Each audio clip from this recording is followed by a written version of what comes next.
You are going to work approximately 90,000 hours over the course of your life. That's not a typo. 90,000 hours. Most of it spent chasing a number on a screen that your bank controls, that governments can manipulate, and that inflation slowly eats whether you're paying attention or not. And here's the part nobody tells you in school. That number, it isn't real. Not in the way you think, not in the way you were taught. And the people who figured this out early didn't just get rich, they escaped a trap that most people spend their entire lives inside of without ever knowing it existed. So let me show you the trap, because once you see it, you cannot unsee it. Here's a question that sounds stupid, but isn't. What actually is money? Most people would say it's currency, cash, the thing you earn and spend. And that answer feels obvious, which is exactly why it's dangerous. Because the moment you stop questioning what money is, you start making every financial decision wrong. Think about this. You work a full month. You trade 30 days of your actual life, your time, your energy, your health, and at the end of it, your employer doesn't give you anything physical. They type a number into a computer. That number appears in your bank account, and your entire financial life is built around protecting and growing that number. But here's what that number actually is. It is a promise, a shared agreement between humans, nothing more. And the system knows you'll never question it, because questioning it feels crazy, feels dangerous, feels like something only conspiracy theorists do. But it's not crazy. It's the most important financial education you will ever receive. Let me prove it to you, not with theory, with history. Germany. The government owed impossible war debts, so they did what broke governments always do. They printed more money, then more, then more. Prices doubled every 3 days. People rushed to spend their wages the moment they got paid, because by tomorrow, the same money would buy half as much. At the peak, a wheelbarrow full of cash couldn't buy a loaf of bread. The paper didn't change. The ink didn't change. The only thing that changed was belief.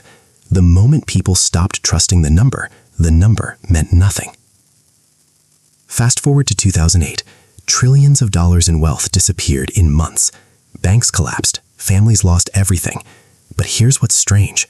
Nothing physically burned down. The factories still existed. The workers still existed.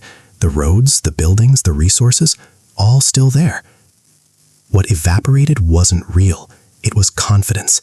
The shared agreement cracked, and the illusion showed through. This is called fiat currency. Fiat means by decree.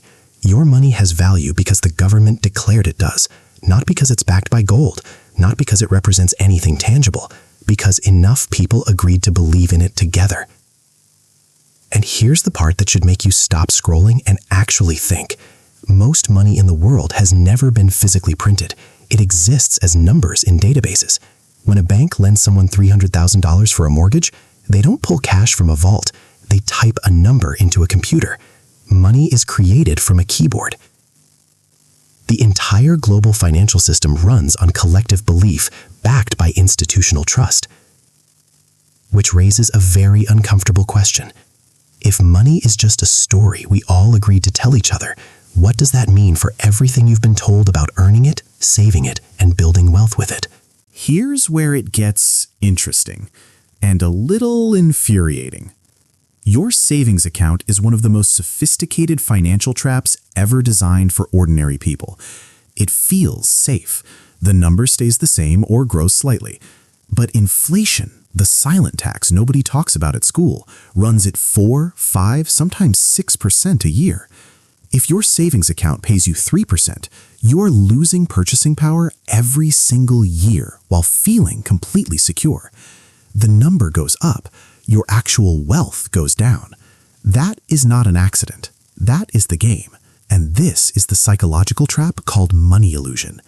Our brains are wired to trust the number we can see and ignore the value we can't. We feel richer after a 4% raise when inflation is 6%, even though we just took a pay cut. We call it saving when we're actually slowly losing. The wealthy figured out something that changes everything. Money is not the goal. Money is the language. And fluent speakers don't hoard the language. They use it to acquire things that produce more language. Two people, both have $10,000.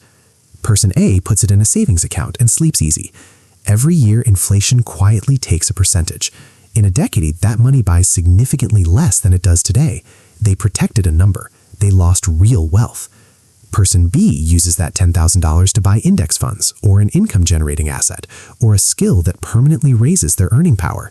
Their money is participating in real economic activity, compounding, multiplying, working while they sleep. Same starting point. 20 years later, completely different financial lives. The difference wasn't income. It wasn't luck. It was understanding what money actually is and refusing to play by the rules designed for people who don't.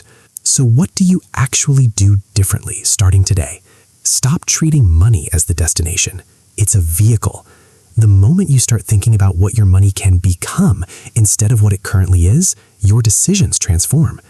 Ask one question before every financial decision. Is this money moving towards an asset that grows, or is it sitting still, slowly dying? Idle cash is not safety. Idle cash is a guaranteed slow loss dressed up as security. Learn the rules of the game, not because the system is fair, it isn't, but because the rules don't change just because you don't know them. Inflation still runs, compounding still works, time still passes. The only variable is whether you're using these forces or being used by them. The system rewards those who understand it, and it quietly, patiently punishes those who don't, not with a dramatic crash, but with decades of working hard and never quite getting ahead, never quite understanding why. Money is the greatest story humanity ever told itself. It has outlasted every empire that ever created it.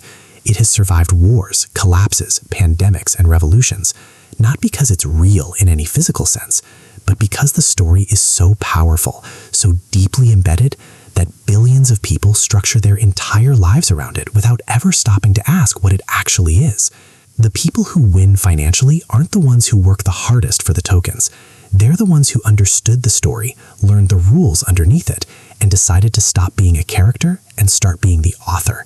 Most people will watch this video, find it interesting, and change nothing. The question is, which one are you?